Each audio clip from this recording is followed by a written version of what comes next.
Olá, querido irmão e amigo, seja bem-vindo a mais uma aula da nossa Escola Bíblica Digital. E o tema da aula de hoje é o princípio, Noé e a nova terra. Nós vamos aprender um pouco mais sobre a vida de Noé.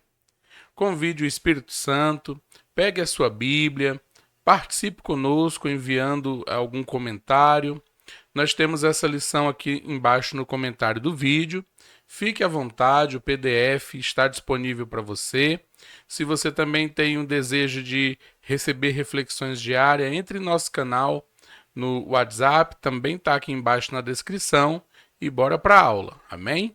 O texto bíblico da nossa aula hoje é: Edificou Noé um altar ao Senhor, e tomou de todo animal limpo e de toda ave limpa e ofereceu holocaustos sobre o altar. Gênesis 8:20. Que coisa linda, né, irmãos? Lá em Gênesis 8:20, na hora que Noé ele desce da arca, ele sai daquela arca, o primeiro ato dele ali é edificar um altar ao Senhor e sacrificar os animais limpos, né? Ele tinha levado mais do que um casal de animais limpos, né? E ali ele sacrifica alguns animais como culto a Deus. O objetivo da nossa lição de hoje é entender que Deus permanece fiel em meio às circunstâncias, entender também que fora da presença há escuridão, mas na presença há vida. Olha o que está escrito lá em Salmos 16:11. Guarda-me, ó Deus, porque em ti me refugio. Então, na presença de Deus nós encontramos refúgio. A bênção acompanha quem permanece com Deus. A direção correta vem do Senhor. É um outro ensino importante para nós hoje. E a frase aqui do objetivo é: quem permanece na presença nunca caminha sozinho. Olha que coisa maravilhosa, né? Irmãos, é um convite para que nós possamos permanecer na presença do Senhor. A paciência de Noé. Aqui a gente vai tratar aquela parte do texto bíblico, ali no capítulo 8, onde Noé, quando ele percebe que as águas baixaram, quando ele já vê ali que a água está baixando, ele vai fazer alguns testes, né? E aqui é que a gente vai entender exatamente o que Noé faz. Então veja, primeiro ele solta um corvo. 40 dias depois, né? Lá em Gênesis 8:6 vai dizer assim, ó, ao cabo de 40 dias, abriu Noé a janela que havia feito na arca. Então, quando ele percebeu que a arca estava parada, quando ele percebeu que a água já tinha baixado, ele ainda esperou 40 dias. E esse número é interessante, porque 40 na Bíblia tem a ver com o número de peregrinação, né? Então veja que Jesus Cristo, ele passou 40 dias e 40 noites no deserto. Elias caminhou durante 40 dias, né? E assim você vai ver muito desse 40. O povo de Deus caminhou no deserto por 40 anos. Então, esse número é um número de peregrinação. Depois desses 40 dias, Noé vai soltar um corvo. Ó. Soltou um corvo que saindo ia e voltava até que as águas se secaram de sobre a terra. Então, nessa parte de Gênesis 8:7, nós não sabemos ao certo quantas vezes esse corvo foi e voltou até que as águas se secaram de sobre a terra mesmo, entende? Então não dá para a gente quantificar quanto tempo Moisés ficou na arca depois que ela repousou ali nas montanhas de Ararat. Depois disso, depois que esse corvo ele fica indo e voltando até que a água até que a terra seque, Noé ele não vai descer da arca imediatamente. O que ele faz? Ele solta uma pomba. Lá em Gênesis 8, de 8 a 9, vai contar essa história. Você está vendo aqui do lado, você pode ler com a gente, né? Ele solta uma pomba, mas essa pomba ela volta porque ela não achou um lugar, ela não achou repouso, né? Então, embora já houvesse, a terra já tivesse secado, essa pomba não achou lugar para repousar. Então, a gente deve observar que toda a vida na terra, né, as plantações também, tudo foi coberto, né, tudo foi destruído, devastado, e essa pomba não achou um repouso. Então ela retorna para a arca. Ele vai aguardar mais 7 dias. Após 7 dias, ele vai soltar novamente a pomba e ela vai trazer uma folha de oliveira. Então agora já tem um sinal de vida, já tem o sinal do verde, né? Mas Noé vai descer da arca? Não. Ele vai aguardar mais 7 dias e ele vai soltar novamente essa pomba. E aí, irmãos, nessa última vez, ela não retornou. Então, se a gente vê ali Gênesis 8:12, olha o que está escrito lá. Então esperou ainda outros 7 dias e soltou a pomba, e esta não tornou mais a ele, ou seja, ela não voltou mais, certo? Então ele entendeu que agora ele já poderia descer da arca. Mas Noé desceu da arca? Não. Noé, ele vai esperar Deus ordenar que ele desça da arca. Isso é interessante por quê? Porque nós vamos observar aqui que depois que Noé começou a ver as águas secarem, ele vai esperar 40 dias. Então ele vai soltar um corvo, esse corvo vai ficar indo e voltando. E depois Noé vai soltar uma pomba, depois ele vai soltá-la de novo, e depois ele solta novamente, ela não retorna mais. Então ele poderia pensar assim, bom, eu acho que já está na hora de sair, né? Estou cansado de ficar aqui dentro dessa arca com todos esses animais. Na verdade, irmãos, Noé ele vai ser paciente. E isso é uma lição importante para as nossas vidas. Olha o que é dito lá em Eclesiastes 3:1. Tudo tem a sua ocasião própria, e há tempo para todo propósito debaixo do céu. Então nós não devemos agir com impulso ou agir sem pensar, mas nós devemos colocar as coisas diante do Senhor, devemos esperar com obediência, devemos aguardar a resposta, porque há um tempo determinado. Se nós tomamos decisões fora de tempo, muitas vezes nós vamos ter prejuízo. E aí muitas vezes a gente vai se lamentar ao invés de ficar alegre com alguma decisão boa, certo? Então eu quero que você entenda que esperar também é um ato de fé. A gente prega muito hoje sobre você tem que ter fé, você tem que avançar, você pode dar um passo no escuro.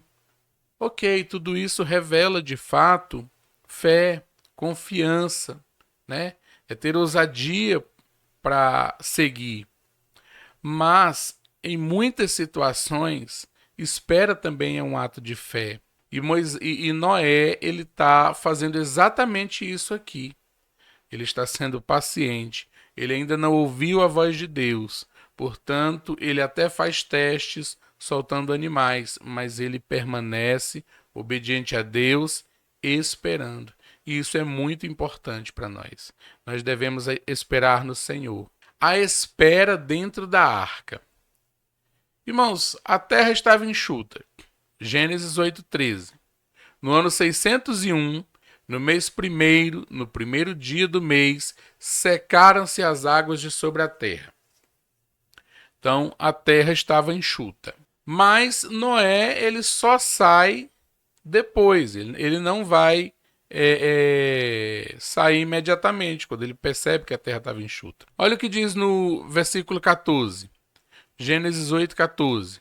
No segundo mês, aos 27 dias do mês, a terra estava seca. Veja que no versículo 13 eu estou falando de um mês. O primeiro mês. Vamos falar na nossa linguagem. O ano 601 como se fosse no mês de janeiro, primeiro mês. Só que não era o mês de janeiro, tá? Você precisa entender que nos tempos de Noé as coisas eram vistas de outra forma. Nós não tínhamos a ideia do mês de janeiro, fevereiro, março, abril, e também não era como no calendário gregoriano. Talvez nem como no calendário hebraico. Porque Noé está muito antes disso. Mas vamos supor aqui que seria no mês de janeiro. Certo? Uma suposição apenas. O versículo 14 está colocando ele no segundo mês. No segundo mês, aos 27 dias do mês. Então é como se no mês de janeiro, no primeiro dia do mês, eu sei que a terra estava enxuta. Mas eu ainda vou esperar até o 27º dia do segundo mês. E nessas contas, levando em consideração o mês de 30 dias, ele ainda esperou aproximadamente 56 dias.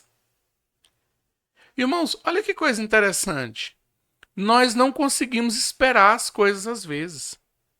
A gente muitas vezes fica apressando e tentando fazer tudo rápido porque não tem paciência para esperar. Mas Noé está esperando. Ele está esperando, firme, em obediência, dentro da arca. Ele está nos dando aqui um ensino importante. Muitas coisas em nossa vida requer de nós espera. Olha o que diz lá em Isaías 40:31. Mas os que esperam no Senhor renovarão as suas forças, subirão com asas como águias, correrão e não se cansarão, andarão e não se fatigarão. Nós precisamos esperar no Senhor. Quando você pede algo a Deus, ou quando você está debaixo de uma promessa de Deus, ou quando você entrega algo para Deus e pede para Ele cuidar, você precisa saber esperar. E olha que você vai esperar um pouquinho, viu? Não que Deus não queira fazer imediatamente, mas Deus, Ele prova os nossos corações. Ele quer saber como que a gente está lidando com a entrega para Ele. O fato é que o tempo de Deus é o tempo perfeito. E nós devemos esperar no Senhor. Nem todo sinal é autorização. A ordem vem do alto.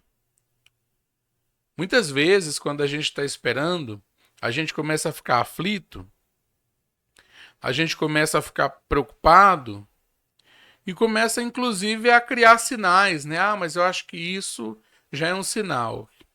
Veja, nem todo sinal é autorização. Mas a ordem vem do alto e com certeza eu e você iremos entender. Irmãos, quando Deus dá uma ordem, Ele faz, quando Ele libera a bênção, quando Ele libera aquilo que você está esperando, quando Ele dá uma ordem, Deus não é Deus de caos. Com certeza você saberá. Com certeza você saberá. Então nós precisamos de fato esperar no Senhor. A ordem para sair. Então veja, agora sim. Noé, ele está esperando, ele está dentro da arca, ele soltou o corvo, ele soltou aquela pomba, e soltou de novo e de novo, não é verdade? Mas lá em Gênesis 8, versículo 15, olha o que está escrito lá. Então falou Deus a Noé, dizendo, o 16 vai falar assim, ó, sai da arca, tu, e juntamente contigo tua mulher, teus filhos e as mulheres de teus filhos. O versículo 17 diz, todos os animais que estão contigo e toda a carne, tanto aves como gado e todo réptil que se arrasta sobre a terra, trá-los para fora contigo. Ou seja, é Deus falando, agora é a hora de sair, Noé. Agora você pode sair. Irmãos, é tão maravilhoso quando nós obedecemos a Deus. É tão maravilhoso quando nós tomamos a decisão no momento certo. Entende? Porque ao sair,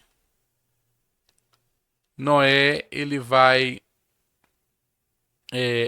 já receber bênçãos. Todo animal, todo réptil saiu e nós vamos ver que Deus ele vai abençoar. Amém? O plano original vai continuar, certo? Ou seja, agora os filhos de Noé e as noras de Noé vão repovoar a terra. Os três filhos, né? O Sem, Cã e o Jafé, eles já estão casados e eles vão repovoar a terra. Quando Deus abre a porta, começa um novo capítulo. E eu deixo essa frase para você. Você precisa esperar, você precisa aguardar no Senhor, porque quando Deus abre a porta, começa um novo capítulo. Mas é Deus quem abre a porta. É Deus quem fecha a porta, é Deus quem abre a porta. Quando a gente tenta fazer do nosso jeito, irmãos, não dá, sabe? Vai ficar difícil. Olha, Noé, ele sai da arca com os animais e Deus já profere palavras de bênçãos ali mesmo em Gênesis 8:17. Olha lá, ó. Para que se reproduzam abundantemente na terra, frutifiquem e se multipliquem sobre a terra. Bênçãos são bênçãos. Bênçãos de multiplicação. Bênçãos de frutificar. Aqui no versículo 17. Isso é maravilhoso. O altar da gratidão. Nós já observamos que Noé, quando saiu da arca, ele já monta ali um altar para fazer sacrifício. Noé, ele vai edificar o altar. Gênesis 8:20 vai dizer: edificou Noé um altar ao Senhor. Certo? O Senhor se agrada do sacrifício. Irmãos, Noé está prestando um culto a Deus. Lá no modelo daquele tempo, é óbvio. Quando a porta é aberta por Deus, é algo maravilhoso e nós cultuamos e adoramos a Deus. Mas quando a gente tenta abrir a porta de qualquer maneira, aí, meu irmão, vem o fracasso. A promessa de continuidade da criação, Gênesis 8:22. Olha o que é dito lá. Enquanto a terra durar, não deixará de haver sementeira e ceifa, frio e calor, verão e inverno, dia e noite. Agora Deus está prometendo para Noé, olha, eu vou manter esta terra. Entende?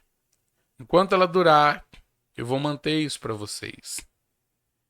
Sacrifício de louvor, Hebreus 13:15. Olha o que é dito lá em Hebreus 13:15.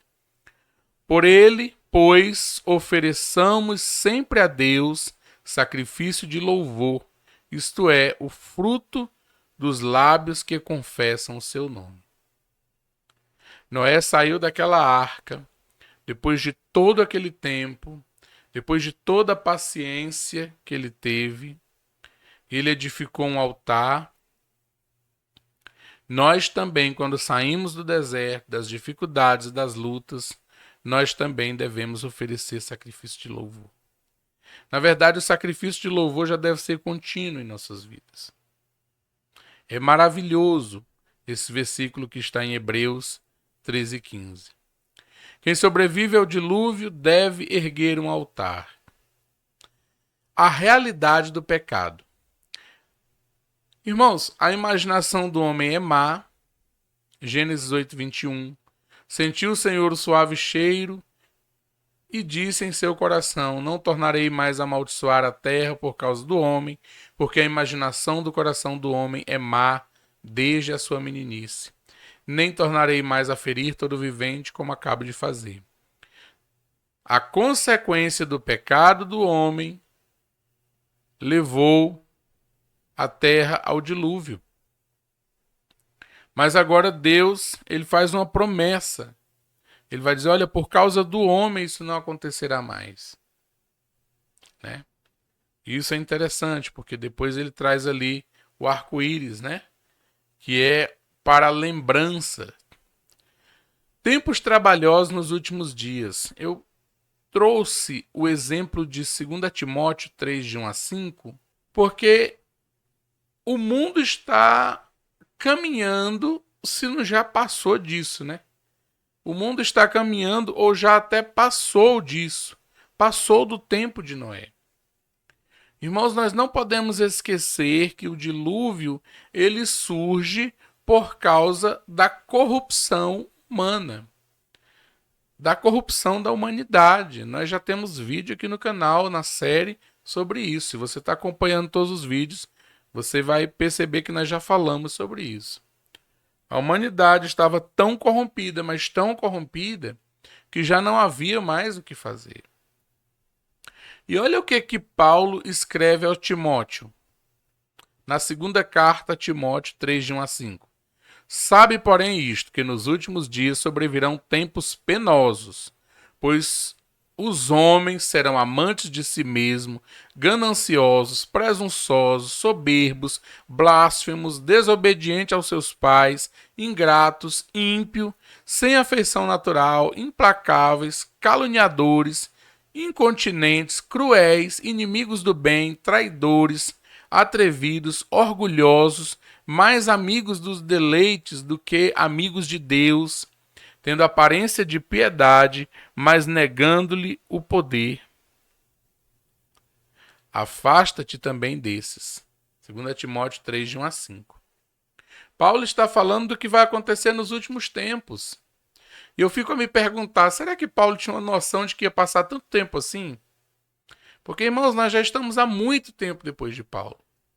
Mas se você observar, essa palavra é muito atual para os dias de hoje. Hoje as pessoas são amantes de si mesmas.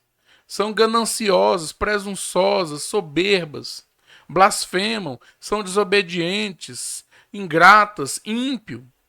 Elas não pensam nem nelas mesmas, mas perderam a afeição.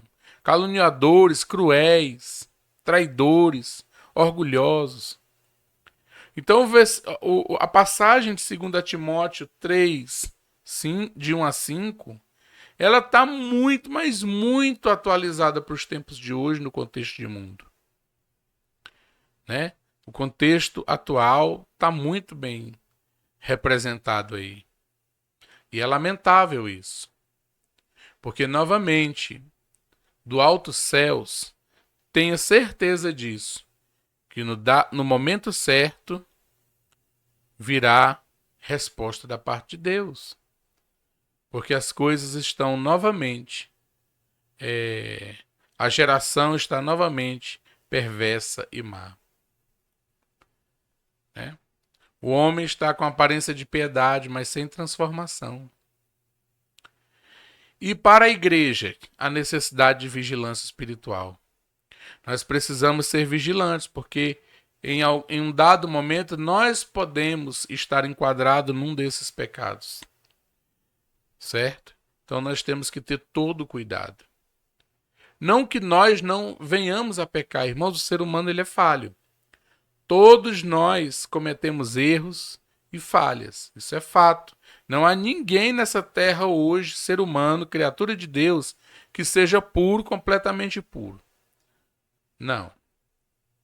Salvo, é claro, crianças inocentes, crianças pequenas inocentes, que não têm noção das coisas. Mas um adulto que tenha pleno uso de suas faculdades mentais, que sabe o que está fazendo, ele comete muitos erros. O dilúvio passou, mas o pecado continuou. E esse pecado que continua, ele chama novamente a ira de Deus sobre a terra. Né? Por isso nós devemos estar vigilantes, porque há um momento em que o Senhor buscará a sua igreja. E eu quero dizer para você o seguinte, eu creio em Jesus Cristo e sei que estarei lá. Essa é a nossa fé. Nós devemos ter fé e crer em Cristo. A bênção e o plano de resgate. Deus abençoa e reafirma a multiplicação. Gênesis 9:1. Abençoou Deus a Noé e seus filhos e disse-lhes: frutificai e multiplicai-vos e enchei a terra. Ou seja, bênçãos também para Noé e sua família, né? O homem permanece à imagem de Deus, embora o pecado tenha contaminado o homem, embora Deus esteja lidando com o pecado, mesmo derramando sua ira sobre a terra, o homem permanece à imagem de Deus. Cristo, conhecido antes da fundação do mundo. Eu coloquei essa passagem porque eu acho algo interessante aqui de 1 Pedro 1, 19 a 21. Noé, ele sai da arca para repovoar a terra, porque já estava estabelecido que Jesus Cristo deveria vir ao mundo. E Pedro vai nos falar sobre isso. Mas com precioso sangue, como de um cordeiro, sem defeito e sem mancha, o sangue de Cristo, o qual na verdade foi conhecido ainda antes da fundação do mundo, mas manifesto no fim dos tempos por amor de vós, que por ele credes em Deus, que o ressuscitou dentre os mortos e lhe deu glória, de modo que a vossa fé e esperança estivessem em Deus. Ou seja, Deus já tinha um plano para essa humanidade caída. E é o que Pedro está falando aqui em sua carta, né? Nesse texto de autoria do apóstolo Pedro. E o resgate nos coloca no livro da vida do Cordeiro. Olha o que está escrito lá em Apocalipse 20:15. E todo aquele que não foi achado escrito no livro da vida foi lançado no lago de fogo. Irmãos, busque o Senhor, ande com Deus e tenha seu nome escrito no livro da vida, porque aquele que não se encontrou neste livro foi lançado no lago de fogo. Antes do pecado, Deus já tinha preparado o resgate em sua onisciência, em todo o seu conhecimento, e o próprio Deus já preparou o resgate antes. Por isso que é maravilhoso saber que somos abençoados com este plano do resgate. O pacto e o arco da aliança, que é o arco-íris, né? Não haverá outro dilúvio, Gênesis 9:11. O arco nas nuvens como um sinal, nós inclusive já aprendemos sobre isso aqui. A gente só está seguindo aqui o livro de Gênesis. Pacto com toda a criação, então Deus fez um pacto com os animais, as criaturas, mas também com o homem. Nós já vimos agorinha mesmo, se você está prestando atenção na lição. E a misericórdia acima do juízo. Deus é misericordioso, irmãos. Embora a ira dele tenha caído sobre a terra, por conta dos pecados da humanidade, o Senhor preservou um remanescente. Isso é prova de que ele não vai destruir mesmo a sua criação, mas que ele é justo e ele vai, a partir daquele remanescente, repovoar a terra. O arco-íris é a assinatura da misericórdia de Deus. É interessante porque quando nós vemos o arco-íris no céu, nós vemos para a lembrança. Veja que naquele momento Deus poderia estar irado novamente, mas para a lembrança ele revela a sua misericórdia. As fraquezas humanas, Noé também enfrentou fraquezas. Gênesis 9, 20 a 21, nós vemos que Noé ele resolve plantar uma vinha, ele bebe um vinho, ele se embriaga e ele é encontrado nu em sua tenda pelo seu filho Cã. Cã vai contar para Canaã e Jafé, que viu a nudez de seu pai. Os irmãos vão ali e cobrem o pai. Quando o pai acorda, descobre que Cã olhou a nudez dele, que ele não tomou os cuidados de tapar os olhos. E agora Noé ele vai proferir palavras de bênçãos para Jafé e para Sem, mas não para Cã. Para o Cã, seu filho mais novo, ele profere palavras de maldição. Olha o que fala lá no 25. Maldito seja Canaã, servo dos servos será de seus irmãos. Mas o 26 ele fala, bendito seja o Senhor Deus de Sem, e seja-lhe Canaã por servo. Alargue Deus a Jafé, e habite Jafé nas tendas de Sem, e seja-lhe Canaã por servo. Ou seja, Canaã ficou por baixo mesmo. Cã ficou por baixo mesmo. Mas, irmãos, uma coisa interessante, por mais que a gente fale assim, nossa, mas por que Noé foi tão severo com Cã? Essa passagem ela nos ensina algo interessante.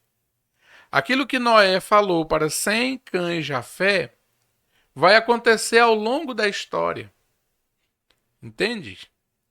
Noé, ele não está prejudicando a pessoa do Cã, o homem, filho dele.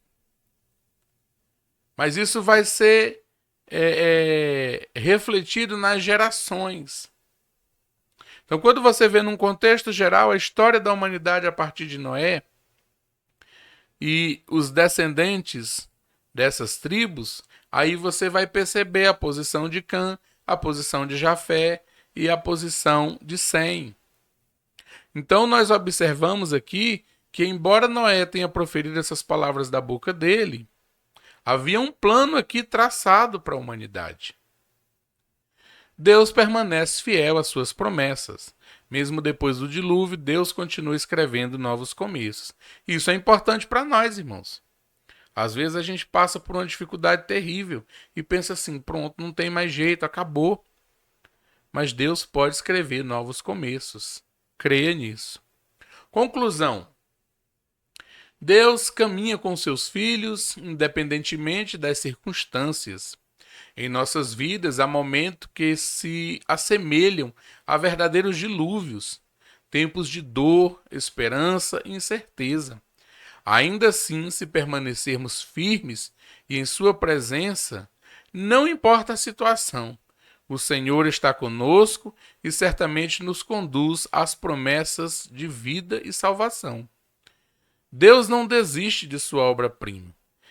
Nele sempre haverá consolo, restauração e esperança, desde que nos entreguemos e confiemos plenamente. A salvação continua disponível, pois o amor de Deus alcança a todos. Isso é maravilhoso. Veja o quanto veja o quanto de lições maravilhosas a gente pode aprender aqui na história de Noé. Não é verdade? É maravilhoso. E antes de finalizarmos, eu quero deixar esse versículo para você. Salmos 37, verso 5. Entrega o teu caminho ao Senhor, confia nele e ele tudo fará. Irmãos, Deus espera que a gente entregue o nosso caminho para ele. Assim como Noé andou com Deus em obediência e aceitou tudo aquilo que Deus mandou ele fazer e passou por tudo aquilo conforme Deus estabeleceu, nós vemos ali entrega. Nós vemos um homem que entregou os caminhos dele ao Senhor. Mesmo sendo um ser humano, passando por suas lutas de dificuldades, como o caso, por exemplo, da embriaguez, isso não justifica uma vida de pecado, tá? Isso apenas quer dizer que os seres humanos também são propensos a cometer erros. Ainda assim, a entrega de Noé ao Senhor o tornou justo aos olhos do Senhor. E é esse o convite que ele nos faz hoje. Se você gostou dessa lição, se você gostou desse conteúdo, divulgue. Inscreva-se em nosso canal, marca o sininho aí para você ficar sempre recebendo os novos vídeos. Todos os domingos nós temos um vídeo novo. Nós temos também de segunda a sexta um post aqui no YouTube com uma palavra, uma reflexão maravilhosa. E tudo isso a gente faz, é um trabalho de coração para edificar a vida das pessoas com o propósito de disseminar a palavra de Deus. Que Deus abençoe ricamente a sua vida. Divulgue nosso canal, ajude o nosso projeto, fique com Deus e até a próxima lição. Forte abraço, que Deus te abençoe.